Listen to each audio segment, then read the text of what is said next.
Study IQ IAS, आपका selection हमारा mission. नमस्कार दोस्तों कर्नाटका सरकार ने डीजल टैक्स में बढ़ोतरी की है, जिसको लेकर काफी चर्चा हो रही है। आप देख सकते हो transport sector industry slam Karnataka diesel price hike. तो एग्जैक्टली ये मामला है क्या? कर्नाटका के अंदर ये जो प्राइस हाइक किए जा रहे हैं, let me tell you, it's not just about diesel.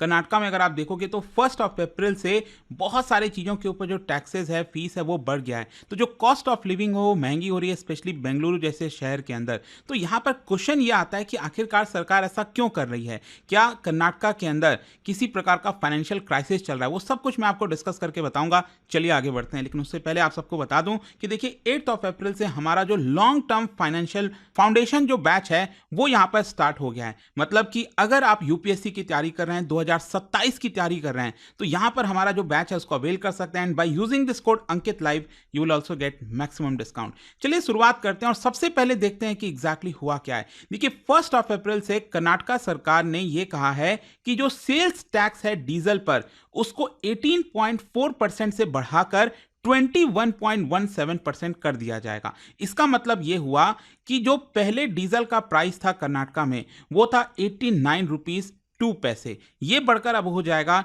91 rupees 2 पैसे। मतलब 2 रुपए पर लीटर का ये हाइक आपको देखने को मिलेगा। And let me tell you, ये पिछले साल अगर आप देखोगे 2024 में जून के महीने में ऑलरेडी यहां पर जो टैक्स है वो बढ़ाया गया था। कितना? पेट्रोल के ऊपर जो टैक्स था वो 25% से बढ़ाकर 29% किया गया, और डीजल पर जो टैक्स था वो पहले 14% था और ये ऑलरेडी बढ़ाकर 18.4% किया गया था। मतलब कि 18.4% से अब ये जो डीजल के ऊपर टैक्स है वो आपका 21.7% किया गया। और उस समय पिछले साल जब किया गया था तो पेट्रोल और डीजल दोनों में 3-3 रुपए की आपको बढ़ोतरी देखने को मिलेगी। अच्छा, यहां पर मैं एक चीज आपको यह भी बता दूं कि जो फ्यूल के ऊपर टैक्स लगता है ना, वो एक्चुअली अभी जीएसटी के अंदर में नहीं है। मतलब कि अगर स्टेट चाहे, राज्य सरकार चाहे, तो वैट या सेल्स टैक्स में बढ़ोतरी कर सकती है पेट्रोल और डीजल में। और यहां पर जो सेंट्रल एक्साइज है, साथ ही साथ स्टेट टैक्सेस हैं, दोनों पेट्रोल और डीजल पर लगाए जाते हैं। और उसी की वजह से फाइनल जो कंज्यूमर को पे करना होता है डीजल और पेट्रोल के प्राइस, वो ज्यादा पे करने पड़ते हैं। तो यह भी जीएसटी के बाहर है। जीएसटी के अंदर अगर आ जाएगा तो लेट मी टेल यू, ये काफी हद तक प्राइस नीचे आ सकता है। मान लीजिए जैसे डीजल है अगर 90 रुपए चल रहा है, तो अगर इसको जीएसटी के अंदर लाया जाए तो मोस्ट प्रॉब्ली ये 75 रुपीज तक आ जाएगा। मतलब जिस प्रकार से टैक्स लगाया जाता है सेंटर, और सिर्फ ये स्टेट के द्वारा नहीं होता है, ये सेंट्रल गवर्नमेंट भी काफी टैक्स लगाती है इसके ऊपर। लेकिन क्या है कि जो भी राज्य जितना ज्यादा टैक्स लगाएगा उतना ज्यादा महंगा डीजल और पेट्रोल मिलेगा। खैर, क्वेश्चन अब ये आता है कि सरकार ने ऐसा क्यों किया? देखो, कर्नाटका गवर्नमेंट जो है वो इसको 2 कारण बता रही है। सबसे पहला है रेवेन्यू जनरेशन। यहां पर कर्नाटका सरकार का कहना है कि इससे स्टेट की जो रेवेन्यू है वो बढ़ेगी, और क्योंकि इस राज्य के अंदर इस समय कई सारे वेलफेयर प्रोग्राम्स चल रहे हैं, सरकार सब्सिडी दे रही है, इंफ्रास्ट्रक्चर बनाना है, और इसलिए सरकार का रेवेन्यू शॉर्टफॉल हो रहा है। तो कहीं ना कहीं टैक्स बढ़ाकर जो डीजल और पेट्रोल के ऊपर टैक्स होता है वो एक काफी क्विक जरिया होता है जिससे आप टैक्स कलेक्ट कर सकते हैं, बढ़ा सकते हैं। और इससे आपको सेंट्रल गवर्नमेंट से ग्रांट्स भी लेने की आवश्यकता नहीं पड़ती। मतलब आपको वेट नहीं करना पड़ेगा कि जब सेंटर से पैसा आएगा तब हम यहाँ पर खर्च करेंगे। और दूसरा यहाँ पर रीजनल कॉम्पिटिटिवनेस। मैं आपको बता दूं, भले ही कर्नाटका के अंदर डीजल के ऊपर जो टैक्स है बढ़ा है, तो इसकी वजह से जो डीजल के प्राइसेस अगर आप देखोगे कर्नाटका के आसपास के राज्यों से कंपेयर अगर आप करिए तो अभी भी कर्नाटका में कम है। फॉर एग्जाम्पल अगर आप देखिए बेंगलुरु के अंदर कर्नाटका में आप देख सकते हैं डीजल प्राइस अब कितना हो गया, 91 रुपीज 2 पैसा। वहीं अगर आप तमिलनाडु में देखिए 94.4 पैसे, फिर इसके अलावा केरला में देखें तो 95 रुपीज 6 पैसे, आंध्र प्रदेश में 97 रुपीज, तेलंगाना में 95 रुपीज, और महाराष्ट्र में लगभग सेम है 91 रुपीज के आसपास। मतलब कंपैरेटिवली अगर आप देखेंगे तो इन सभी राज्यों से अभी भी कर्नाटका के अंदर कम है, लेकिन पहले के मुकाबले बढ़ा है। और जब भी डीजल के ऊपर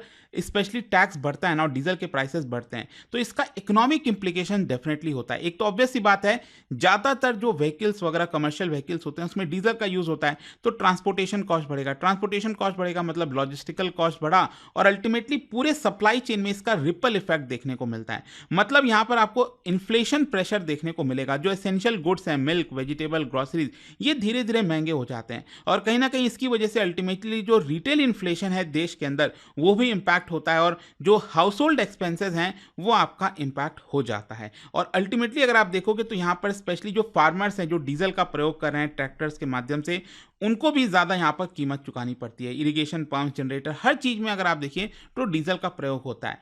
एंड अल्टीमेटली इसकी वजह से क्या हुआ है, पॉलिटिकल रिएक्शंस भी आया है। जो अपोजिशन पार्टी है बीजेपी और जेडीएस, उन्होंने इस मूव को क्रिटिसाइज किया है और उन्होंने कहा है कि ये आम आदमी के ऊपर जान मुझ कर बर्डन लादने की कोशिश की जा रही है। जो कॉस्ट ऑफ लिविंग है बेंगलुरु में, कर्नाटका में, वो बढ़ेगा। कुछ लीडर्स का ये भी कहना है, आरोप है कि सरकार बेसिकली अपने फाइनेंस को सही तरीके से मैनेज नहीं कर पा रही है और टैक्स टेररिज्म पर रिजॉर्ट कर रही है। मतलब डायरेक्टली ऑपोजिशन ये बोल रहा है कि आप टैक्स टेररिज्म कर रहे हो और इस डिसीजन की वजह से अगर आप देखेंगे तो यहाँ पर बहुत ज़्यादा ऑपोजिशन हो रहा है from lorry operator, logistic companies, private bus owners, cab drivers, सभी इस चीज़ को जो है क्रिटिसाइज कर रहे हैं। और अल्टीमेटली आप देख सकते हो यहाँ पर अनाउंस कर दिया गया है स्ट्राइक। जो ट्रकर्स हैं कर्नाटका के अंदर, उन्होंने इनडेफिनेट स्ट्राइक का निर्णय लिया है फ्रॉम 15 अप्रैल। और आप देख सकते हैं जो federation of Karnataka state lorry owners and agents association है, उन्होंने इसके बारे में अनाउंस किया और कहा कि हम चाहते हैं कि स्टेट गवर्नमेंट डीजल प्राइस जो बढ़ाई है उसको वापस लिया जाए। लेकिन दूसरी तरफ जो सरकार है वो इंसिस्ट करी है बार बार कि देखिए ये जो प्राइस हाइक हुआ है वो बहुत कम है, ऐसा नहीं है कि हमने बहुत स्टीप प्राइस हाइक कर दिया, सिर्फ 2 रुपए हाइक हुआ है। फिर यहाँ पर कर्नाटका सरकार ये भी कह रही है कि अगर आप नेशनल एवरेज अभी भी देखेंगे टैक्स रेट का, वो अभी भी कर्नाटका में बिलो है नेशनल एवरेज के मुकाबले। और इसको बढ़ाना इसलिए जरूरी हो गया था ताकि जो फिजिकल डिसिप्लिन है, जो रेवेन्यू और जो एक्सपेंसेस होता है उसका डिफरेंस जो है वो अभी भी थोड़ा सा मेंटेन रहे और सरकार डेवलपमेंट प्रोग्राम्स के ऊपर खर्च कर पाए। तो ये कर्नाटका सरकार का तर्क आ रहा है। लेकिन जैसा कि मैं आपको बोल रहा था कि ये जो प्राइस हाइक हुआ है ना, ये ऐसा नहीं है कि सिर्फ डीजल में हुआ है। यहां पर इनफैक्ट मैं आपको कुछ एग्जांपल बताता हूं। ट्रांसपोर्टेशन कॉस्ट, जो बीएमटीसी है जहां पर बसेस वगैरह चलती हैं बेंगलुरु में, कर्नाटका के अंदर, तो यहां पर नम्मा मेट्रो और बीएमटीसी दोनों ने ही फेयर इंक्रीज किया है। मतलब अब आप बस से जाओ, मेट्रो से जाओ तो आपको ज्यादा कीमत चुकानी पड़ेगी। ये 1 अप्रैल से ऑलरेडी लागू हो चुका है। एंड इसके अलावा डेली एसेंशियल जैसे गुड्स, जैसे मिल्क हो गया, कर्ड के प्राइसेस हो गए, इसमें भी बढ़ोतरी की गई है बाय डेली सप्लायर्स, जो डेयरी सप्लायर्स होते हैं उनके द्वारा। और अल्टीमेटली इसकी वजह से जो हाउस होल्ड एक्सपेंस है वो भी बढ़ने वाला है। एडिशनली मैं आपको ये भी बता दूं, वहाँ की जो नगर पालिका है बृहत बेंगलुरु महानगर पालिका, तो यहाँ पर उन्होंने भी जैसे कलेक्शन जो चार्जेस होता है ना, वेस्ट कलेक्शन चार्जेस, उसमें भी बढ़ोतरी की है। तो आप देख रहे हो यहाँ पर बहुत सारी चीज़ों के ऊपर टैक्स बढ़ाया जा रहा है और इसी की वजह से अब सवाल ये खड़ा होता है कि कर्नाटका सरकार अचानक से ऐसा क्यों कर रही है।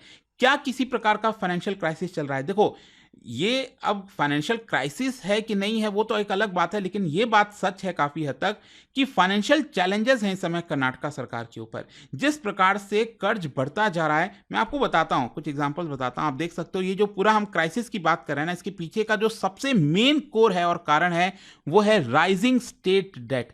मतलब अलार्मिंग रेट पर जो डेट का बर्डन है, कर्ज का बर्डन है, कर्नाटका सरकार पर बढ़ा है क्योंकि सरकार ने ज्यादा बोरो किया है। आप देख सकते हैं 2025 अभी जो करंट है, कर्नाटका का टोटल डेट ये पहुंच गया है 6.65 लाख करोड़, जो कि अभी कांग्रेस गवर्नमेंट ने अनाउंस किया है कि 1.5 लाख करोड़ रुपए वो और बोरो करने वाले हैं। मतलब ये पूरा जो कर्ज है इस फाइनेंशियल ईयर के एंड तक 8 लाख करोड़ रुपए पहुंच जाएगा। और अल्टीमेटली यहां पर आपको एक और चीज समझना है, जैसे मान लीजिए अगर सरकार कोई पैसा बोरो करती है और वो पैसा बोरो कर डेवलपमेंट प्रोजेक्ट्स पर लगाती है, कैपिटल चीजों पर लगाती है, तो ठीक है, चलो फिर भी माना जा सकता है। लेकिन वो पैसा लेकर अगर सरकार सब्सिडीज दे रही है, पेंशन दे रही है, सैलरीज दे रही है, ये सारी चीजें कर रही हैं, तो ये कहीं ना कहीं डेंजरस सिचुएशन है। ऐसा नहीं करना चाहिए। एक तो आप बोरो कर रहे हो, आपको इंटरेस्ट पे करना पड़ेगा, बहुत सारी चीजें पे करनी पड़ेगी। तो आप इसी तरह से अगर सब्सिडीज वगैरह लुटाते रहोगे वहां पर पैसा, तो ये बहुत बड़ी प्रॉब्लम हो जाएगी। एंड ये अलार्मिंग क्यों है? क्योंकि देखिए फिजिकल डिसिप्लिन खराब हो जाता है, जो स्टेट की क्रेडिट रेटिंग है वो भी डाउनग्रेड हो जाती है। मतलब फ्यूचर में अगर कर्नाटका सरकार को बोरो करना पड़ेगा तो ज्यादा इंटरेस्ट पे करना पड़ेगा अगर क्रेडिट रेटिंग नीचे हो गई तो। और फ्यूचर गवर्नमेंट जो है कर्नाटका के अंदर जो भी सरकार आएगी उनके ऊपर और ज्यादा बर्डन बढ़ेगा और अल्टीमेटली लॉन्ग टर्म जो इकोनॉमिक सस्टेनेबिलिटी है कर्नाटका की, वो यहां पर खतरे में आ सकती है। और देखिए इनफैक्ट कर्नाटका के अंदर अगर आप देखेंगे बहुत सारे जो गारंटी स्कीम्स चल रही हैं, जो कर्नाटका सरकार ने चुनाव के पहले अनाउंस किया था। 5 मेन स्कीम्स हैं, जैसे गृह लक्ष्मी, जिसमें 2000 रुपए हर महिला, मतलब महिला जो हेड ऑफ हाउस होल्ड है महिला, उसके खाते में ट्रांसफर किए जाते हैं। अन्न भाग्य योजना, जिसके तहत फ्री राइस डिस्ट्रीब्यूशन होता है बीपीएल फैमिलीज के लिए। अनएम्प्लॉयमेंट बेनिफिट्स का अनाउंसमेंट किया था सरकार ने। साथ ही साथ free electricity up to 200 units और महिलाओं के लिए फ्री बस सेवा। तो ये जो कहीं ना कहीं कीमत चुकानी पड़ती है इसकी वजह से। This is one of the biggest reason जिसकी वजह से आप देख सकते हैं कर्नाटका के अंदर हम फाइनेंशियल क्राइसिस की बात कर रहे हैं। यहां पर अगर हम फाइनेंशियल बर्डन की बात करें कि इन स्कीम्स की वजह से कितना बर्डन आएगा सरकार पर, तो 52,000 करोड़ रुपए एनुअली ये बर्डन आने वाला है कर्नाटका सरकार पर। एंड अगर आप देखें तो ये जो स्कीम्स चल रही हैं वहां पर भी सरकार टाइमली पेमेंट नहीं कर पा रही है। जैसे कि गृह लक्ष्मी स्कीम में सरकार को 7,500 करोड़ रुपए पे करने हैं, वो नहीं कर पा रही है। हजारों करोड़ रुपए यहां पर अन्न भाग्य योजना, युवा निधि योजना, वहां पर पे करने हैं, वो नहीं कर पा रही है। एंड इसी वजह से पब्लिक की तरफ से भी बैकलैश आ रहा है। जो बेनिफिशियरीज हैं वो यहां पर बार बार कंप्लेन कर रहे हैं कि जो सरकार है वो ड्यूज पे नहीं कर रही है, जो अमाउंट क्रेडिट होना चाहिए था उनके खाते में वो नहीं हो पा रहा है। तो इस तरह के इल्जाम अब कर्नाटका सरकार के ऊपर लग रहे हैं। लेकिन अल्टीमेटली यहां पर जो ऑपोजिशन पार्टी है उन्होंने इसका बड़ा रिस्पांस दिया है और देखिए ये कहा है कि जो कांग्रेस गवर्नमेंट है, बीजेपी ने स्पेशली, उन्होंने कहा है कि कांग्रेस गवर्नमेंट रेकलेस पॉपुलिज्म की तरफ जा रही है। वैसे यहां पर मैं एक चीज बता दूं, अभी दिल्ली का चुनाव हुआ था, आपने देखा किस तरह से बीजेपी जो है बढ़ चढ़कर एक से एक सब्सिडी के स्कीम्स अनाउंस कर रही थी। ऑल्दो यहां पर अरविंद केजरीवाल जी ने भी बहुत सारे पहले अनाउंस किए और ऑलरेडी चल रहा था। कहीं ना कहीं इसको देखते हुए कंपटीशन आ गया है पार्टीज के बीच में कि हम यहाँ पर ज़्यादा स्कीम अनाउंस करेंगे, सब्सिडीज देंगे, लोगों को फ्री में पैसे खाते में डालेंगे तो उनको वोट मिलेगा और वो चुनाव जीत जाएंगे। तो ये कहीं ना कहीं एक सोच विचार करनी पड़ेगी कि आखिरकार ये क्या चल रहा है। लेकिन बीजेपी ने यहाँ पर व्हाइट पेपर की भी डिमांड की है कि एग्जैक्टली अभी फाइनेंशियल हेल्थ क्या है कर्नाटका सरकार का, वो आप हमें बताइए। और साथ ही साथ फाइनेंशियल बैंक्रप्सी की खतरा हो सकता है। यहां पर बीजेपी ये कह रही है कि अगर ऐसा ही चलता रहा तो फाइनेंशियल बैंक्रप्सी आ सकती है कर्नाटका में। खैर, गवर्नमेंट का क्या रिस्पांस है? देखो, गवर्नमेंट जो सिद्धरामैया सरकार है, सीएम है, उन्होंने डिफेंड किया है स्कीम को और कहा है ये सोशल जस्टिस के लिए बहुत जरूरी है। साथ ही साथ ये भी कहा है कि जो टैक्स रेवेन्यू अभी कम हो रहा है ना, it is because of central government grants वगैरह देना चाहिए, वो नहीं दे रही है। साथ ही साथ यहाँ पर जो भी हम बोरो कर रहे हैं वो परमिसिबल लिमिट में कर रहे हैं, ऐसा सरकार कह रही है। खैर, ओवरऑल यहाँ पर मैं आपको एक और इंटरेस्टिंग चीज बताता हूं। मान लो अगर सरकार टैक्स बढ़ा रही है, सरकार ज्यादा वसूली कर रही है पैसा, तो अल्टीमेटली दिखना चाहिए ना लोगों को भी हाँ कि सरकार मेहनत कर रही है, डेवलपमेंट पर फोकस कर रही है और अपनी जो सुविधाएं हैं उसको कट कर रही है। उल्टा क्या हो रहा है, लोगों को ये दिख रहा है कि सरकार अपना जो लाइफ स्टाइल है वो और बेटर कर रही है। यहाँ पर फॉर एग्जांपल एमएलए की जो सैलरी हाइक्स हैं वो उसका डिमांड फुलफिल किया जा रहा है। इसके अलावा जो लग्जरी आइटम्स, रिनोवेशंस हो गया गवर्नमेंट ऑफिसर्स में। अभी मैं रिसेंटली न्यूज़ भी सुन रहा था, वहाँ की जो लेजिस्लेटिव असेंबली है वहाँ पे अंदर बहुत सारे जो रिक्लाइनर सोफा है महंगे महंगे, वो भी बुलाया गया। तो ये चीज़ लोगों को पसंद नहीं आता। वीआईपी जो बेनिफिट्स हैं उसमें कटौती नहीं की जा रही है, लेकिन वहीं दूसरी तरफ लोगों के ऊपर जो फाइनेंशियल बर्डन है वो यहाँ पर ज़्यादा जा रहा है। खैर, ओवरऑल मैं आपको बता दूं आगे क्या होने वाला है। अभी सबको इंतजार रहेगा कर्नाटका में जो बजट पेश किया जाएगा, राज्य का बजट, तो उसमें बेसिकली कुछ 3 चीज़ें आपको ऑब्जर्व करनी है। एक तो यह है कि सरकार क्या जो गारंटी अनाउंस की है क्या उसको कट बैक करती है कि नहीं, या फिर उतने ही तेजी से सब्सिडीज देगी सरकार।